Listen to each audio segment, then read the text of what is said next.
오늘 제목은 우리 같이 한번 읽어보겠습니다. 시작. 생명에 반응하고 있지 않다면 무뎌져 있는 것입니다. 생명에 반응하고 있지 않다면 무뎌져 있는 것입니다. 라는 제목으로 말씀 나누겠습니다. 오늘 함께 보실 본문은 마가복음 3장 1절부터 5절 말씀이에요. 제가 읽겠습니다. 예수께서 다시 회당에 들어가시니 한쪽 손 마른 사람이 거기 있는지라 사람들이 예수를 고발하려 하여 안식일에 그 사람을 고치시는가 주시하고 있거늘 예수께서 손 마른 사람에게 이르시되 한가운데 일어서라 하시고 그들에게 이르시되 안식일에 선을 행하는 것과 악을 행하는 것 생명을 구하는 것과 죽이는 것 어느 것이 옳으니 하시니 그들이 잠잠하거늘 그들의 마음이 완악함을 탄식하사 노하심으로 그들을 둘러보시고 그 사람에게 이르시되 내 손을 내밀라 하시니 내밀매 그 손이 회복되었더라. 오늘 본문은 안식일에 예수님께서 병을 고치십니다. 손 마른 사람이 등장해요. 이게 세번역으로 보면요, 한쪽 손이 오그라든 사람이라고 표현하고 있어요. 한쪽 손이 오그라든 사람. 근데 이 한쪽 손이 오그라든 사람을 고치셨는데 이것이 논쟁거리가 돼요. 왜 이 사람을 고치셨는데 이게 논쟁거리가 되느냐? 한번 우리가 좀 살펴보길 바랍니다. 2절에 보시면 예수님을 고발하려고 하는 사람들이 있었습니다. 종교인들이죠. 바리새인들. 안식일에 그 사람을 예수님이 고쳐주시는가 주목하고 있었다고 되어 있어요. 그들의 관심은 손 마른 사람의 고통에 있는 것이 아니라 예수님이 손 마른 사람을 안식일에 과연 고칠 것인가 안 고칠 것인가. 참 할 일 없어요. 그죠?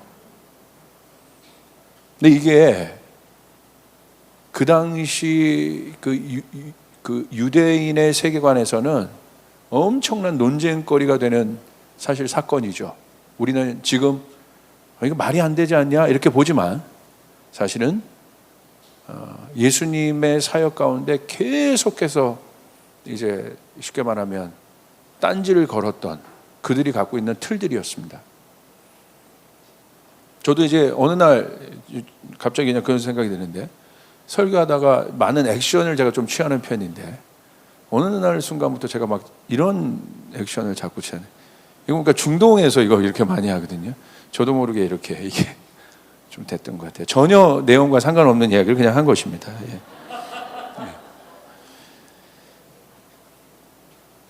유대인들은 안식일에 일하지 않기 위한 유대인들 안에 39가지의 금기사항이 있었어요. 그러니까 안식일에 하지 말아야 될 금기사항이 39가지가 있었습니다. 근데 이게 참 아주 구체적으로 나와 있어요. 뭐 씨 뿌리지 않기 뭐 많이 있어요. 근데 이런 금지사항들을 어기는 사람들은 그 당시 우상숭배자로까지 여겨졌어요. 그러니까 이런 금기사항을 어겼다. 특별히 안식일이 그들에게 있어서 굉장히 중요한 안식일을 지키는 것 자체가 내가 유대인인 걸 얘기하는 거죠. 그러니까 내가 유대인이라는 건 뭐예요? 하나님의 백성을 뜻하는 어떤 굉장히 중요한 표식, 그러니까 그들 안에 있는 전통 같은 거예요. 전통.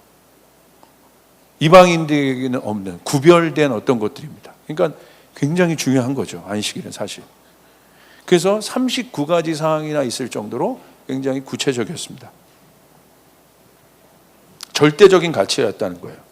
그런데 예수님께서 안식일에 병을 고치신 일이 논쟁이 된 이유가 뭐냐면요, 손 마른 자의 상태가 생명에 위급할 정도로 위협이 되지 않는 일이었다는 거예요.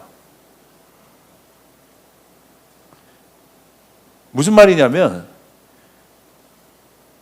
생명에 위협이 있는 경우에는 안식일 규례들을 범하는 것이 사실은 그들 가운데 용납이 되어 있습니다. 아예 못하게 하는 게 아니에요. 그러니까 생명의 경중, 아주 위급한 상황이 있는데 그럼 무조건 가서 도와야 되는 거거든요.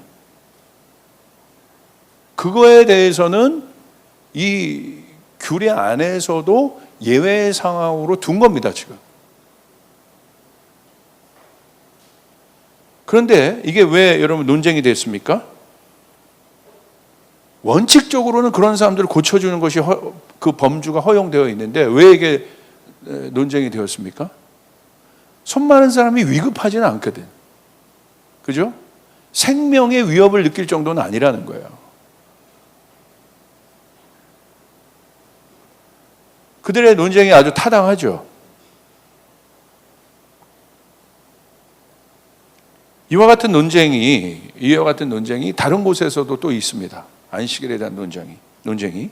누가복음 13장 10에서 17절에 보시면 18년 동안 귀신에 잡혀 있는 여자를 예수님이 안식일에 고쳐주세요. 여기에서도 문제가 된 것은 굳이 다른 날에 해도 되는데 굳이 안식일에 고칠 만큼 18년 동안이나 그렇게 귀신 들린 여자인데 굳이 다른 날에 해도 괜찮은데 이걸 갖고 이제 논쟁을 하는 거예요. 굳이 왜 안식일에 하냐 이거예요. 굉장히 타당성 있는 논리들입니다.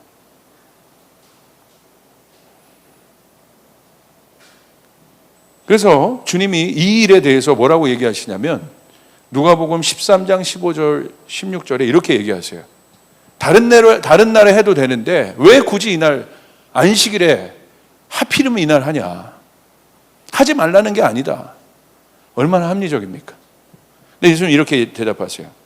15절 주께서 대답하여 이르시되 외식하는 자들아 너희가 각각 안식일에 자기의 소와 나귀를 외양간에서 풀어내어 이끌고 가서 물을 먹이지 않으냐. 자, 그러냐? 꼭 이날을 하는 걸 갖고 너희가 뭐라고 했느냐? 예수님 그래요. 여기 주목할 단어가 외식하는 자들이라는 거예요. 너희들도 안식일에 소와 나귀가 물은 먹어야 될 거 아니냐? 너희도 그걸 알지 않냐? 그래서 그날 풀어서 가서 먹이지 않느냐? 예수님이 굉장히 타당성 있게 얘기하세요. 그러면서 16절에 그러면 18해 동안 사탄에게 매임받은 이 아브라함의 딸을 안식일에 이 매임에서 푸는 것이 합당하지 아니하냐? 기가 막히죠. 예수님의 변증은 굉장히 분명합니다. 이런 변증법은요, 예수님께서 이 랍비들의 전형적인 성서 해석 변증법을 갖고 들어갔기 때문에 그들이 아무 말 못하는 거예요. 그들의 전형적인 성서 해석 변증법이 뭐냐면 작은 전제에서 큰 전제로 가는 거예요. 그러니까 작은 전제는 뭐예요? 소와 나귀를 가지고 어떤 전제로 갔어요? 큰 전제. 18해 동안 귀신 들린 여인으로 옮기신 거예요. 예수님이 그들이 해석하는 방법, 그들이 해석하는 변증법들을 이용해서 해석의 방법을 이용해서 예수님이 반대로 대답을 하신 거예요. 그러니까 할 말이 없는 겁니다.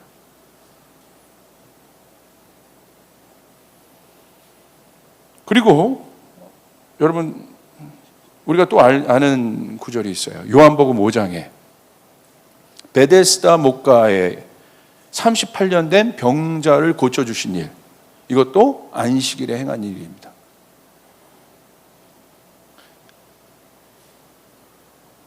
근데 예수님께서 왜 사실은 우리의 상식으로도 그 당시 종교인들에게도 위급한 사람을 가서 고치는 것은 이해가 된단 말이에요. 우리도 아무리 안식일이어도 지금 내가 가서 붙잡지 않으면 저 사람 죽어. 그건 이해가 된단 말이에요. 그런데 왜 굳이 이런 논쟁거리를 일으킬 만한 이런 사람들 예수님 고치셨을까? 예수님의 사역에는 항상 의도들이 있습니다.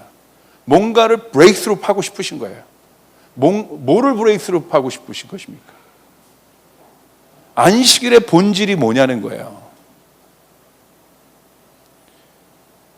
급한 사람을 고치던 그렇지 않은 사람을 고치던, 우리가 경중에 있는 어떤 일들을 우리가 매겨놓고 있잖아요. 그 일을 하던 안 하던 그게 중요한 것이 아니라 문제는 안식일에 했다는 거예요. 그럼 안식일의 본질이 뭐냐? 예수님이 이렇게 말씀하십니다. 마가복음 2장 27절에서 28절. 또 이르시되 안식일이 사람을 위하여 있는 것이요 사람이 안식을 위하여 있는 것이 아니다. 안식일이 뭐냐? 너희들이 지키고 있는 절대 가치 안식일, 그 안식일이 너희는 경중을 가지고도 또 따지는데 이 안식일의 본질이 뭐냐? 이 안식일은 사람을 위하여 있는 거야. 그러면서 인자는 안식일에도 주인이니라 이렇게 말씀하십니다. 예수님께서 안식일을 부정하거나 어기시는 것이 아니에요, 지금. 그렇죠? 예수님 부정하신 것이 아니에요. 예수님은 안식일의 본질에 대하여 말씀하신 것이고, 생명을 위협하는 일이나 그렇지 않은 일에 구분이 중요한 것이 아니라 안식일이 사람을 위하여 있는 것이다. 영혼을 위하여 있는 것이다. 생명을 위하여 있는 것이다. 예수님께서는 그것을 강조하기 원하신 것이에요. 우리가 이런 차원에서 오늘 나의 신앙, 우리 교회의 신앙, 나의 상태, 또 교회의 상태들을 한번 점검해 볼 필요가 있어요. 사람을 위하여 있다는 것은 뭐예요? 생명을 위하여 존재하는 것이 본질이라는 거예요. 생명에 반응하는 것이 본질이라는 거예요. 생명은 생명에 반응을 해요. 내가 오늘 어디에 반응하고 있냐는 거예요. 오늘 일의 경중은 우리가 다 압니다. 그것들로 분별하기는 어려워요. 지금 나의 상태는 위급한 사람 돕자. 안 도울 사람이 누가 있어요? 마땅히 하죠. 그걸로 분별하기가 어렵다는 거예요.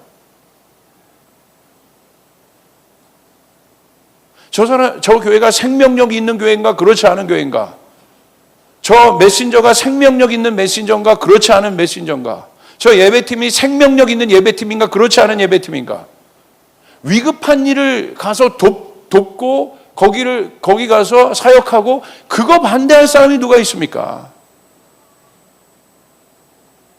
생각해 보세요. 그 예수 믿지 않아도 위급한 사람을 가서 우리가 도와야 된다, 그거 반대할 사람이 있겠어요? 없지요. 그걸로 분별하지 못한다는 거예요. 중요한 것은 내가 오늘 어디에 반응하고 있느냐. 위급한 일에 반응하는 것이 아니라, 급한 일에 반응한 것이 아니라, 그건 당연하다. 그건 당연한 거라는 거예요. 오늘 나는 생명에 반응하고 있느냐.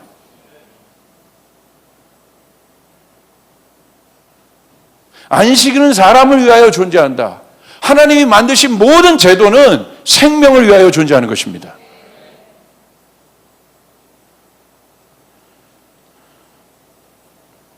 그러면서 예수님께서 이렇게 말씀하세요. 마가복음 3장 4절에 손 마른 자의 사람을 고치시고 그들의 테스팅에 대해서 예수님이 이렇게 고치시기 전에 이렇게 얘기하세요. 그들에게 이르시되 안식일에 선을 행하는 것과 악을 행하는 것, 생명을 구하는 것과 죽이는 것 어느 것이 옳으냐 하시니 그들이 잠잠하거늘. 가장 본질적인 질문을 하십니다. 안식일의 규정 자체가 중요한 것이 아니다. 이 안식일이 무엇을 위해 존재하고 있느냐에 대한 확인이에요. 더 깊은 것을 말씀하시고 계신 거예요. 예수님이 만약에 위급한 사람을 안식일에 구원했다면 이런 이슈가 생기지 않습니다. 그리고 이걸 갖고 트집을 잡는 사람들은 오히려 사람들이 뭐라고 했을 거예요. 안 구하면 어떻게 그 사람. 그거는 상식입니다. 상식. 아무리 제도가 있어도 그런 제도는 오래가지 못해요. 그 상식에 벗어난 제도들은 오래가지 못합니다. 근데 손 마른 자는 뭐 그렇게 급한 일이 아니거든. 그러니까 예수님께서 의도를 가지고 이 부분들을 지금 하고 계시고 또 뭡니까? 티칭하고 계신 거예요, 지금. 자, 성은 선을 행하는 것과 악을 행하는 것, 생명을 구하는 것과 죽이는 것, 어느 것이 옳으냐? 당연하죠. 생명이 옳고 선이 옳습니다. 그러니까 잠잠한 거예요. 말이 없는 거예요. 안식일이 무엇을 위하여 존재하고 있느냐는 거예요. 크건 작건 간에 안식일은 선을 위하여 존재해야 되고 안식일은 생명을 위하여 존재하는 것이다. 그게 본질인 것이다. 저는 굉장히 중요한 주제를 오늘 우리 교우들에게 던지는 거예요. 급한 일, 빨리 우리의 모든 것을 던져서라도 살려야 되는 일, 그런 일들은 우리가 할 수 있어요. 그런 건 당연해요. 그리고 우리 잘합니다.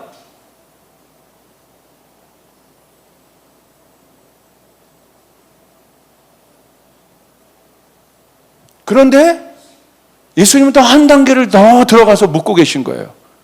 그것과 상관없이 네 안에 있는,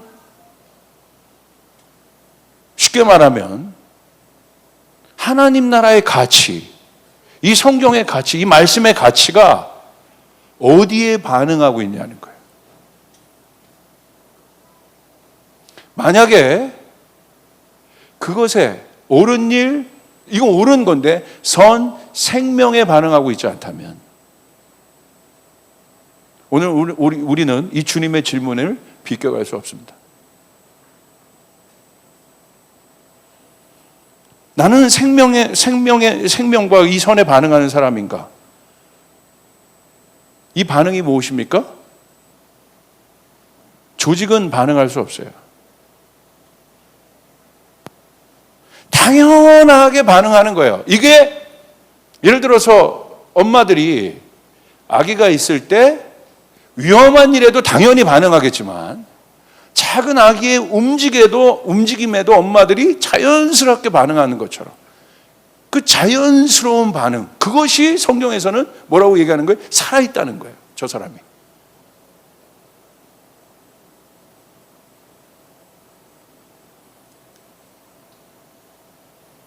그 자연스러운 반응, 내가 꼭 신경 쓰고 주목하고 살피지 않아도 그냥 생명이기 때문에 내 안에서 일어나는 반응, 이 반응이 우리 가운데 필요합니다. 내추럴한 거라는 거예요.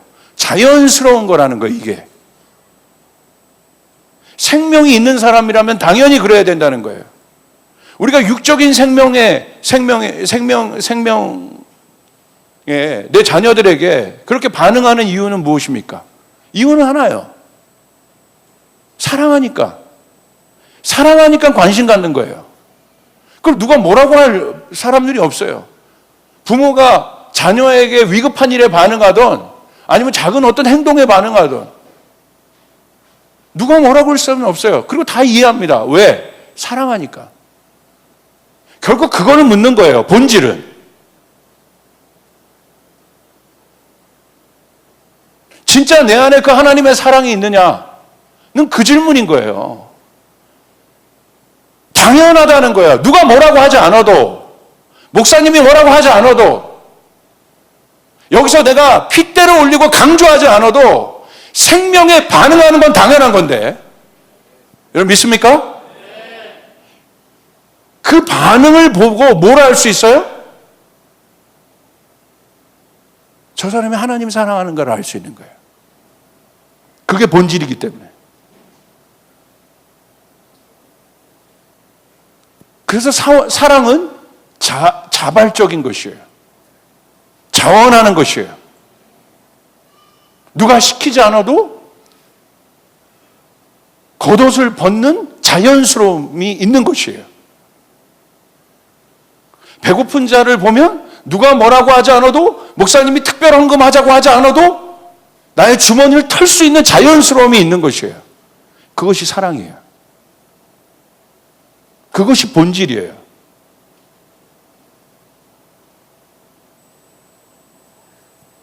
위급한 상황에 있는 사람을 돕는 것도 사실 훌륭합니다. 그런데 여러분, 거기에 만족하지 마십시오. 우리의 몸이 자연스러운 반응으로 일어나야 돼요. 거기까지 올라가야 됩니다. 만약에 그렇지 않다고 한다면 상당 부분 종교적인 것들이 들어가 있는 거예요. 부모가 어떤 종교적인 행위로 인해서 아이들을 돌봅니까? 그렇지 않잖아요. 사랑은 그런 거라는 거예요. 하나님의 모든 것은 사랑 위에 기초합니다. 결국 안식일에 대한 질문도 사랑에 대해서 묻는 거예요. 사랑에 대해서. 안식일은 사람을 위하여 있는 것이다. 그 말은 너희가 사람을 사랑하고 있느냐는 거예요. 하나님을 사랑하는데 그만큼 사람을 사랑하고 있느냐. 예수님이 이 땅에 오신 이유는 무엇입니까? 반응하시기에 오신 것이에요. 우리의 필요에. 그래서 예수님은 가는 곳마다 본능적으로 반응하셨어요. 물론 예수님이 작정하여 들어가셔서 사역하신 것도 있지만 예수님의 사역의 상당 부분이 예수님을 필요로 하는 어떤 것들이 감지가 된다면 혈루병 여인도 그런 여인이고 삭개오도 그런 사람이었어요. 예수님이 그냥 감지하시는 거예요. 그냥 아시는 거예요.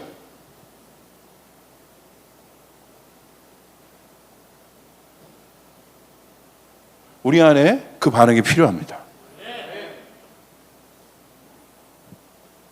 이 수동성들을 깨야 합니다.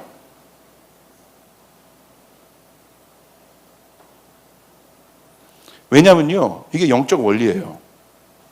자, 반응이란 것.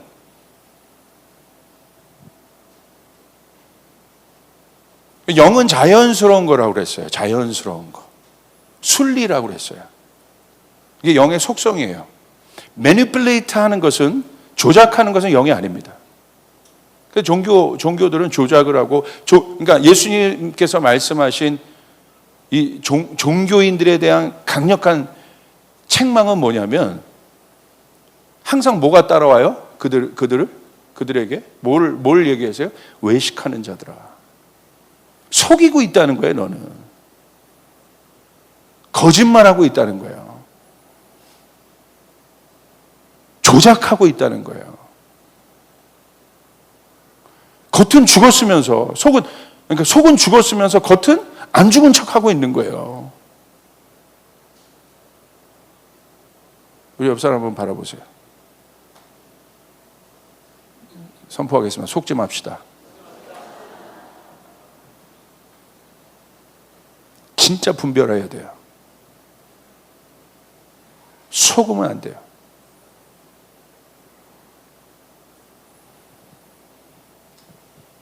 왜 이것이 원리냐 보세요. 전사님 나와 보세요. 임범 전사님. 자, 이게 반응이에요.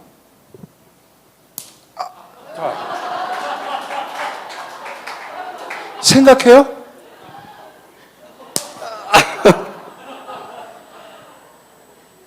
가만히 있어 보세요.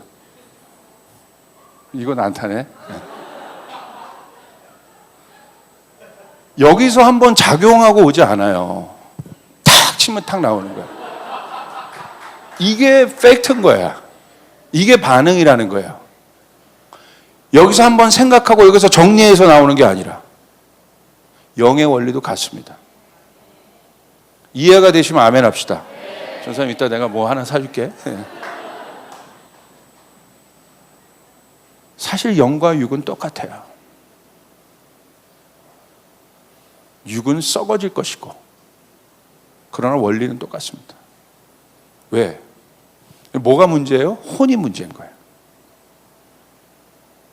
혼이 육을 썩어질 것으로 만드는 거예요. 잘못된 개념, 잘못된 생각. 그냥 예수님 말씀하시면 예 주님하고 반응하는 게 맞는 것이에요. 할렐루야. 한참을 생각해요. 여기서. 그래서 워치만님 뭐라고 했어요? 혼의 파쇄라고 얘기했어요. 강력한 단어를 씁니다. 이거 파쇄돼야 된다. 그러니까 여러분 종교인들도 보십시오. 맨 그 논쟁거리를 찾는 거예요. 여기서. 영도 똑같습니다. 위급하건 위급하지 않건 간에 생명을 보면 반응하는 것입니다. 하나님의 말씀을 보면 반응하는 것입니다.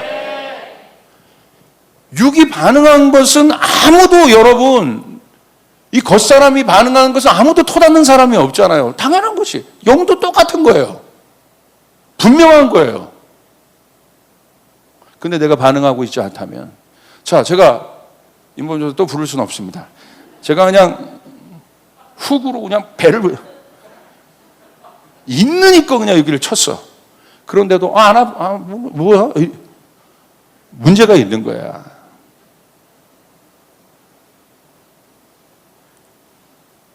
뭔가 마비된 거죠. 우리 속사람은 어떻습니까? 우리의 영은 절대 하나님 우리의 행위로 속지 않습니다.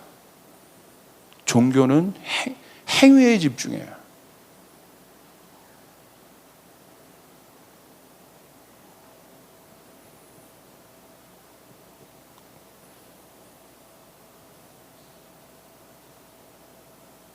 본질로 돌아간다는 것은 무엇입니까? 우리의 혼이 파쇄된다는 것은 무엇입니까? 회개한다는 것은 무엇입니까? 회개하라, 천국이 가까이 왔다. 하나님 나라로 들어가는 것이에요. 회개를 통해서. 그건 무엇입니까? 생각이 바뀐다는 게, 생각이. 거쳐가는 것이 없는 거죠. 주님 말씀하시면 내가 나아갑니다. 주님 말씀하시면 내가 멈춰 섭니다. 맞습니까? 여러분, 그러니까 여러분, 영적인 것이 복잡하지 않아요. 육도 안 먹으면 배고픈 것처럼 영도 여러분 안 돌보면 피폐해지는 거예요. 어려운 데서 뭐 이게 원리 어려운 거 찾지 마세요. 그냥 똑같아요.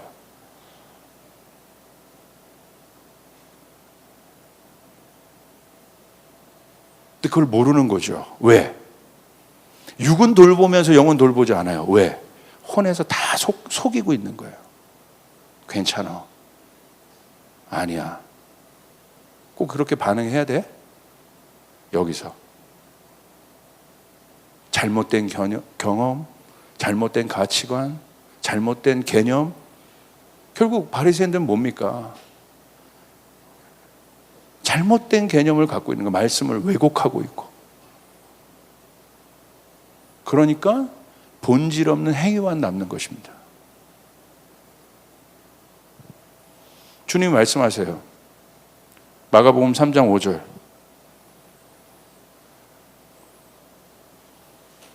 원인을 말씀하시죠. 왜 그렇게 됐는가? 그들의 마음이 완악함을 탄식하사 노하심으로 그들을 둘러보시고. 왜 그렇습니까? 예수님이 이 모든 이유를 마음의 완악함으로 보셨습니다.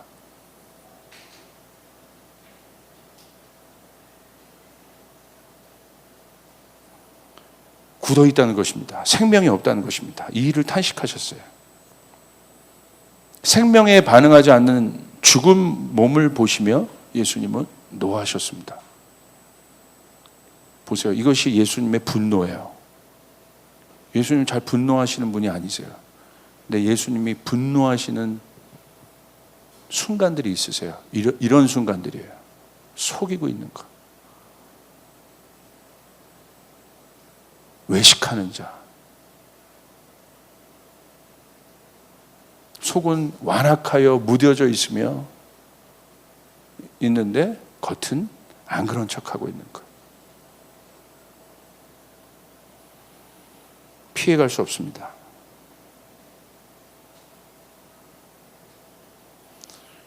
무엇이 완악함입니까?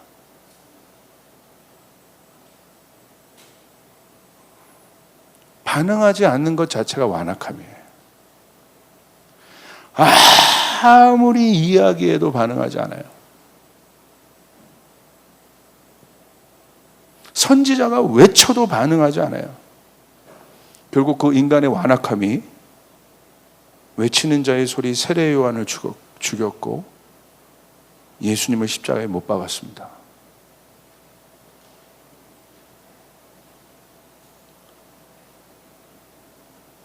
이 66권의 진리 안에 너무 명확한, 우리가 이대로 하고 이대로 따르고 이것을 우리 안에 사랑으로 마음에 새기고 열심을 다해서 우리의 삶 가운데 하나님의 말씀을 적용한다면 저는 개런티합니다.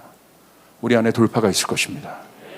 우리의 삶 가운데 복이 있게 될 것입니다.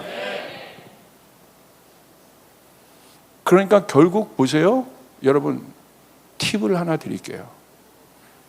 멀리 찾을 것도 없어요. 주변에서 하나님으로부터 떨어져 있는, 그 본질로부터 떨어져 있는 사람들을 보십시오.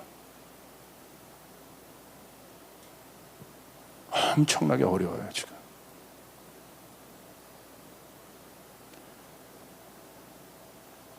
우리가 우리의 상태를 봐도 알 수 있죠.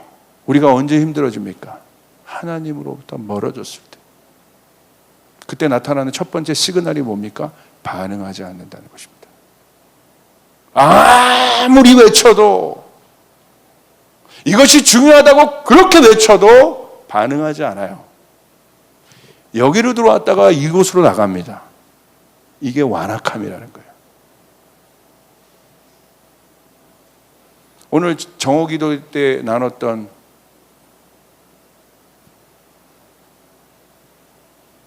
데릭 프린스 목사님이 얘기했던 인간의 죄의 본성, 이사야서 53장 6절. 우린 양이지만 각기 제 길로 갔다. 그 인퀴니트라는 단어. 그냥 죄 이런 것이 아니라 사전적 정의가 무엇입니까? 아예 사전적 정의가 그렇게 돼 있어요. 하나님을 일부러 거스르는 마음이라는 거예요. 그게 인퀴니티라는 단어예요. 충격적이죠. 이 단어의 사전적 정의예요. 하나님을 일부러 거스르는 마음. 그래서 그 일부러 거스르는 마음이 증폭되어지면 뭐가 된다고 나와 있냐면 무법의 상태로 들어간다. 헬라어는 그리스어로는 아노미니아 상태, 아노미라고 하잖아요. 그래서 망가지는 거예요.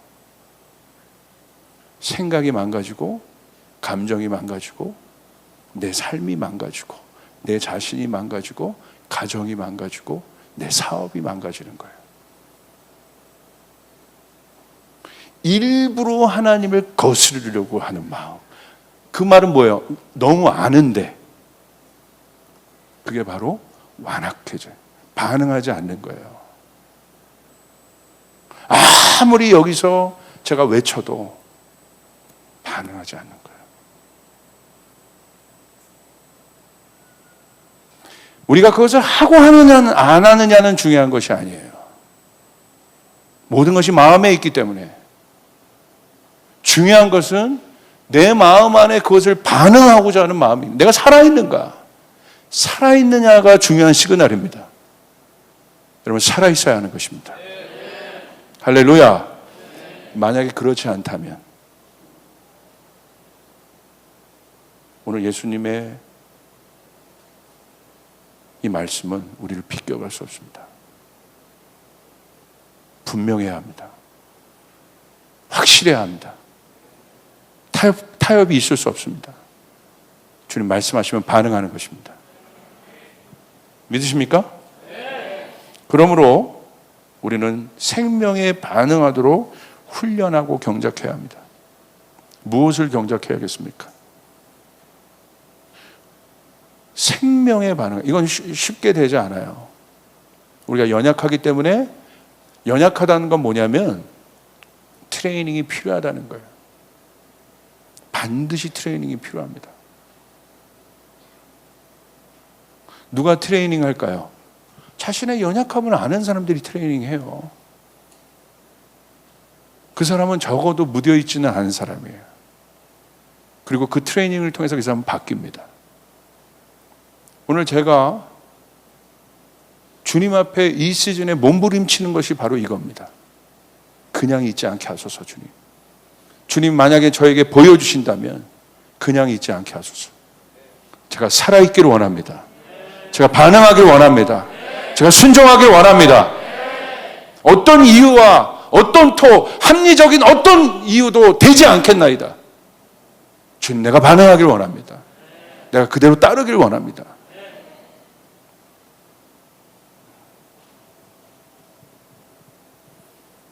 그래야 우리의 영이 피곤하지 않아요.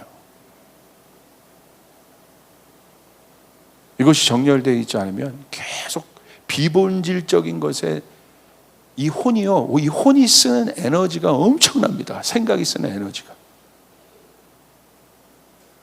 제가 수영할 때 자명을 이렇게, 수영 오래 하는 사람들 이제 자명하는 걸 좋아해요. 많이 가는 거. 저도 한 수만 쉬고 한 30m 갑니다. 오래 하면 이제 폐호흡도 발달되고 이렇기 때문에 쭉 가요. 그 요령도 있고. 근데 25m 풀을 간 다음에 제가 조금 더 오고 싶었는데 그 한계를 못 넘어가는 거야. 야, 그러니까 뭐 영법도 바꿔보고 별의별 걸 다 해봤는데 몸도 힘에 빼보고. 근데 우리 요르단에 가 있는 우리 주영준 선교사님이, 거기가 그 UDT 출신이거든요. 잠수 특수부대 출신이에요. 완전 그 전문가입니다. 프리다이빙 자격증도 있고.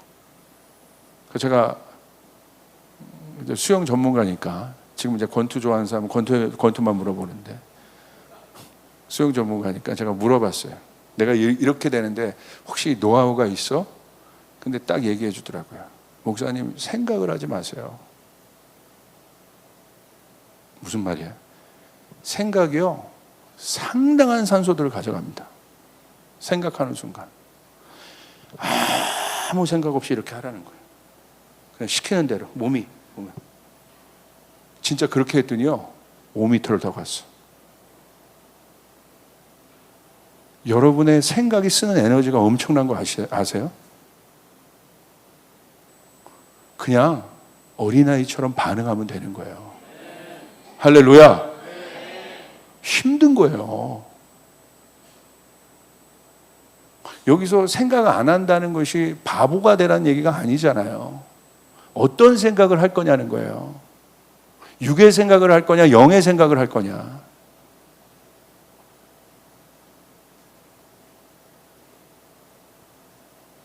그래서 지치는 겁니다. 지금은 단순해져야 돼요. 주님 말씀하시면 제가 나아갑니다. 주저함이 없어야 합니다. 이게 내 영을 숨쉬게 해요. 그리고 나의 생각을 영의 생각으로 바꿔요. 그 순간 평안이 옵니다.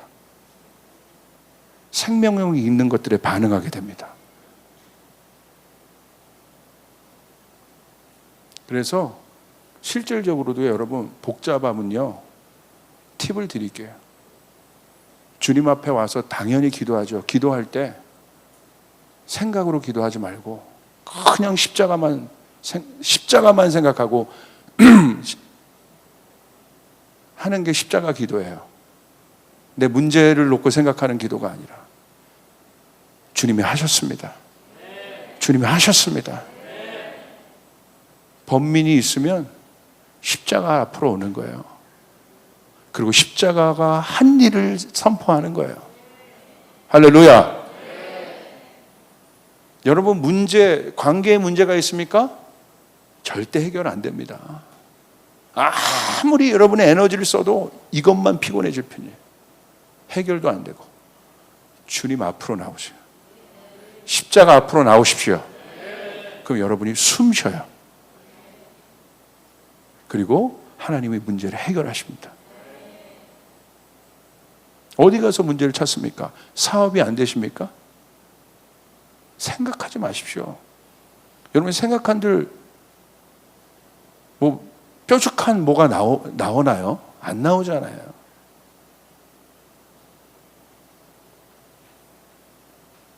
갑자기 뭔가 내가 생각을 좀 많이 해서 전략을 짰는데 그것이 막 갑자기 엄청난 반응을 일으켜요?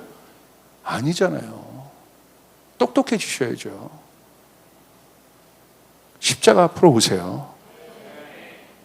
그러면 쓸데없는 생각이 싹 지워지고 거기에 창조의 아이디어가 들어옵니다. 아멘. 그거 붙잡고 나가서 사업하는 거예요. 그래서 망하지 않아요. 하나님의 아이디어를 주세요. 하나님의 창조적인 생각을 보세요. 아멘. 십자가 앞으로 나오는 거예요. 여자친구랑 잘 안 돼요? 그거는 예화가 아니에요. 할렐루야. 가정에 뭔가 문제가 있어요? 노력해서 잘 되면 좋은데 안 될 수도 있잖아요. 남편, 부인 비유 맞춰보려고 내가 노력하다가 더 열받아질 때도 있잖아요. 거기에 안정감을 두지 마세요. 십자가 앞으로 나오세요. 그럼 주님이 나를 숨쉬게 하세요. 그러면 할 수 있는 능력이 나에게 생겨요. 여러분 믿습니까? 생각이 아니라는 거예요. 그건 이방인들의 기도인 거예요. 중언부언하는 거다. 그냥 우르르르르르르 그냥 내 상황 문제 그냥 르르르르 올려드리는 거. 아무 능력 없습니다. 십자가 앞에 나와서 십자가만 붙들어도 능력이 나타납니다. 생각이 아니라는 거예요. 자녀 문제 있습니까? 십자가 앞으로 나오시길 바랍니다.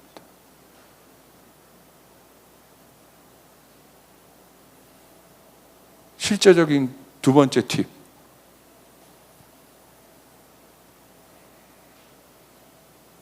생각하지 않는 어떤 일들을 하세요, 그냥. 저는 샌드백을 쳐요. 아무 생각이 없어요.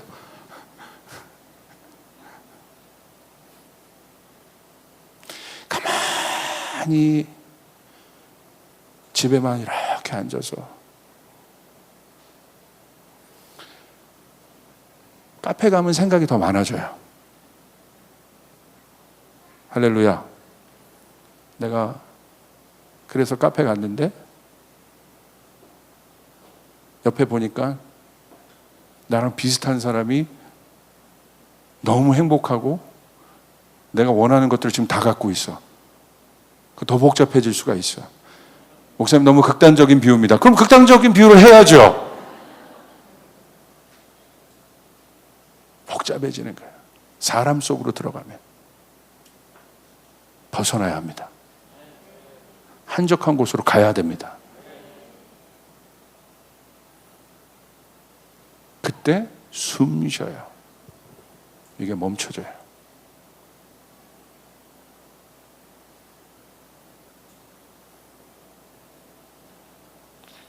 고난 내 영혼 편히 쉴 곳과 뭐 있죠?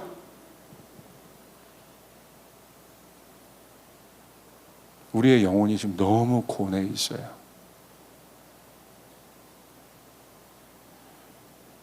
여러분 그 사랑 안에 잠기시길 바랍니다. 그 사랑 안에서 회복되시길 바랍니다.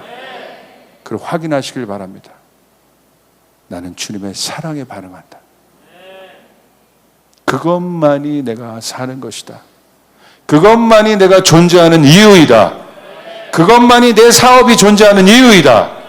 그것만이 나의 가정이 존재하는 이유이다. 거기서 벗어나면 끝난다. 자녀 교육도, 사업도, 내 미래도, 교회도 거기서 벗어나면 끝난다. 끝난다. 명심하시길 바랍니다. 주님의 사랑 안에 있어야 돼요. 주님의 길 위에 있어야 되는 것이에요. 주님 안에 있어야 되는 것이에요. 믿습니까? 이겁니다.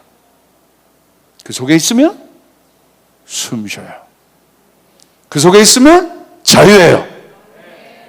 왜냐하면 우리는 거기에 반응하기로 만들어진 하나님의 형상이기 때문에. 할렐루야! 우리는 땅의 것에 반응한 것이 아니라 하늘의 가장 값어치 있는 유일하게 하나님에게 반응하는 존재이기 때문에. 아멘. 내 영혼 아껴서 하나님께 반응할지어다. 반응할지어다. 땅의 것이 아니라 하나님에게 반응할지어다. 그러면 사는 거예요. 돌파가 일어나는 것이에요. 주의 능력이 부어지기 시작하는 것이에요. 아멘. 그 사람이 사람을 살리는 것이에요.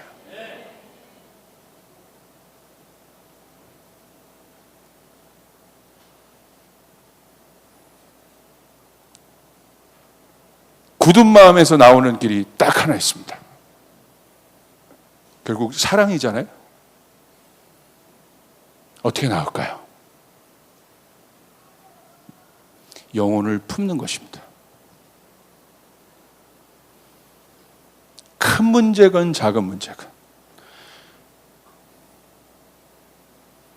그것이 우리의 내면을 경작하는 가장 강력한 길입니다. 품는 것입니다. 어떻게 해요? 찾아가서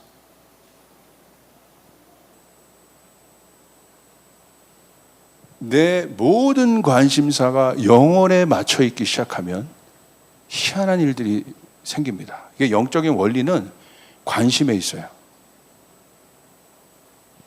내 모든 초점이 영혼에 관심이 있으면 영혼의 소리가 들립니다.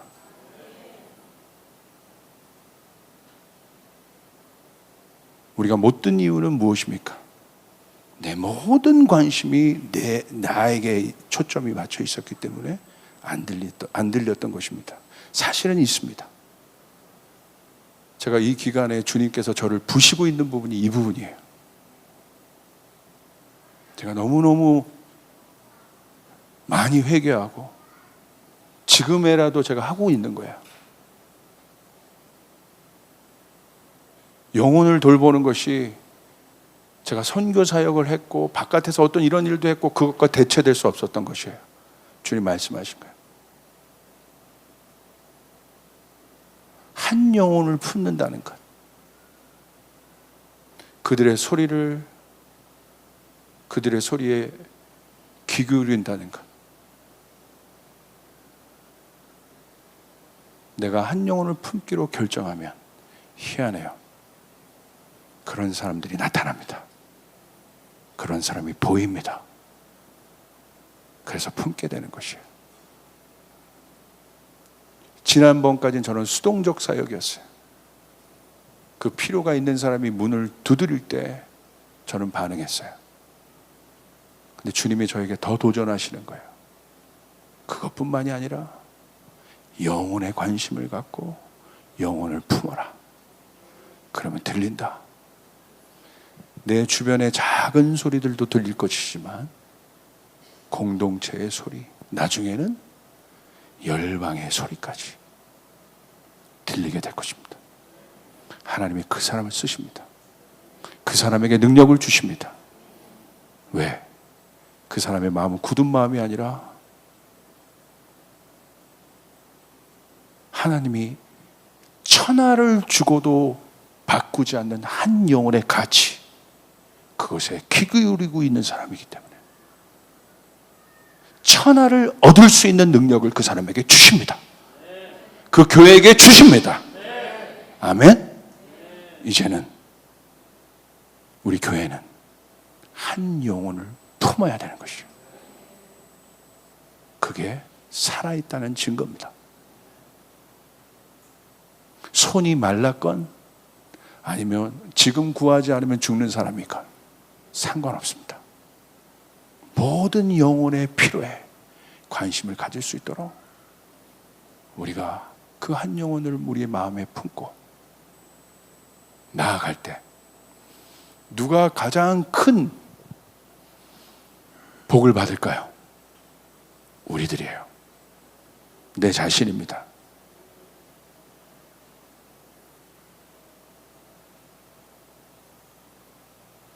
사랑으로 하지 않는 모든 것은 다 썩어 없어질 것입니다. 주님의 마지막 불심판이 있을 때 하나도 남김없이 태워질 것입니다. 왜? 우리 행위만 남아있기 때문에. 그 행위는 의로우신 하나님 앞에 어떤 것도 견줄 수 없는 것입니다. 사랑으로 한 모든 것만 남아있을 것입니다. 사랑으로 한 모든 것이 뭐예요? 영혼에 대한 것이요. 영혼. 한 영혼. 한 영혼! 이제 깨어나야 합니다. 우리 교회는 깨어나야 합니다. 한 영혼을 품어야 되는 것이에요. 목사, 전도사, 간사, 장로, 집사 할 것 없이 우리는 한 영혼을 품어야 되는 것이에요. 어미가 내 자식을 품듯이 한 영혼을 그렇게 품는다면 교회는 망하지 않습니다. 건물은 닫힐 수 있을지라도 하나님 나라는 망하지 않습니다.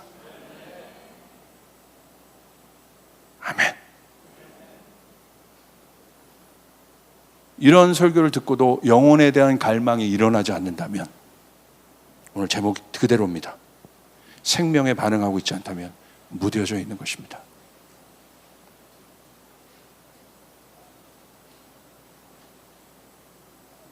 우리는 무엇에 반응하고 있습니까? 주님의 사랑이 내 안에 있습니다.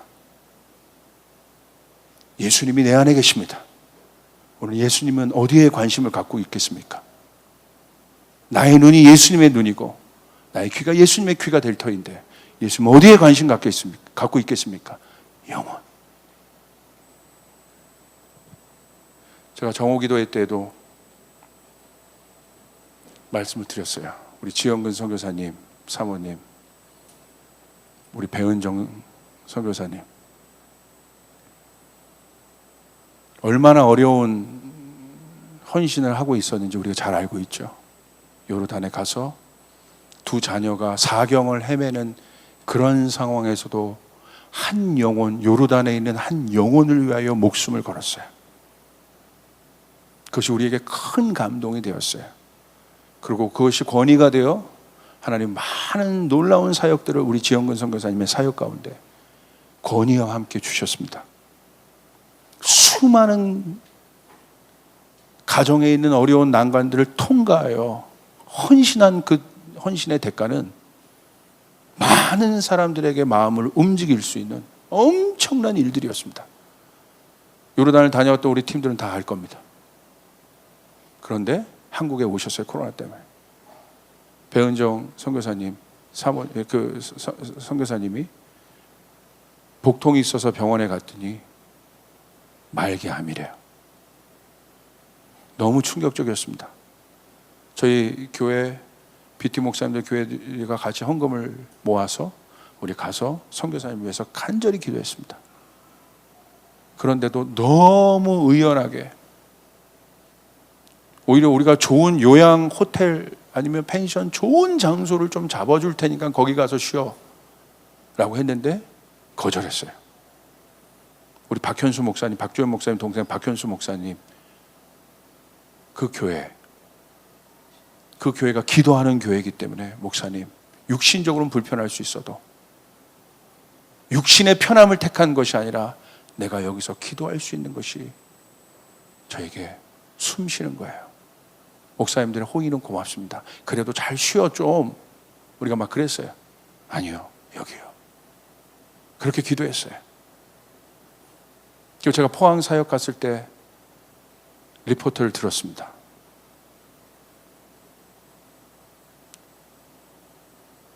투병하고 계시는데, 항암 치료 받고 계시는데 최근 검사를 했습니다. 또 그런데 그 암이 뼈까지 전이 됐다는 얘기를 들었습니다. 제가 포항 사역에서 그 이야기를 듣고 제 마음이 막 무너져 내렸어요. 그러면서 제 입에서 나왔던 한마디가 이거예요. 하나님, 그러시면 안 되잖아요. 다른 사람은 몰라도 저 가정은, 저 선교사님에겐 그러시면 안 되잖아요. 너무너무 마음이 아팠어요. 하염없이 눈물이 흘러내리더라고요.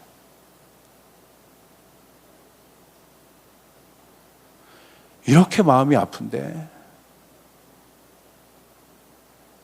그래서 제가 선교사님한테 전화했어요. 그리고 상훈 형제한테도 제가 전화해서 이 상황이 어떤 상황이냐 설명해달라. 어떤 심각한 상황이냐. 상훈 형제랑 제가 통화하면서 둘이 수화기를 놓고 막 울었어요. 너무 마음이 아파서.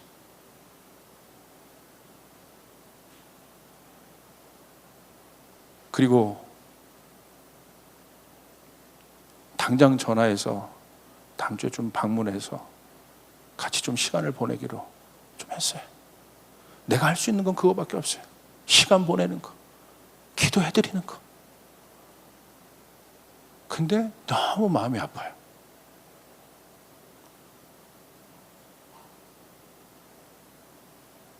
여러분, 주위를 조금만 둘러보면 우리가 돌봐야 될 사람이 많아요. 내가 내 문제에서 지금 잠식당하고 있을 때가 아닙니다. 우리의 영이 반응해야 될 생명이 필요한 곳이 많습니다. 우리 교회가 거기에 반응하길 바랍니다. 거기에 반응할 때 저는 하나님이 뭔가 큰 긍휼을 우리에게 주실 것 같아요.